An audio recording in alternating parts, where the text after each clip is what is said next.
spoke to one of the sons, and he tells me that he's been sick he was sick for 11 months. That is Nana Ampadu. And then at this dawn, they called him that his condition had worsened. So they went to the house to find out what was happening and what they could do.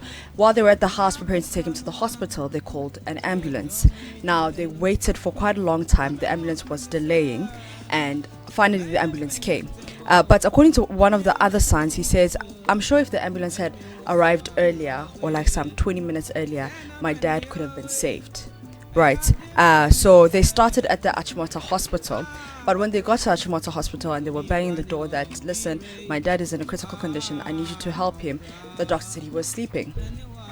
So what they did is that they left the Achimota hospital. But in regards to the Achimota hospital, Joy Entertainment is still trying to do independent checks, and we are trying to call the hospital. As and when we have that information, we will give it to you. So we can't verify that claim as yet. But the sons, because when they got to Achimota hospital, they were turned away, I beg your pardon.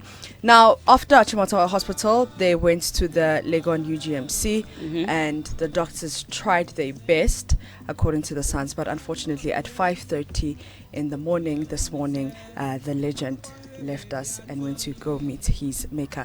Sakra Safo, who's a filmmaker, was there. Kwesi Ernest, who's a artist manager, was there. Kwesi Ajapong, a musician, who was there, and other greats were at the house, and they shared their fondest memory.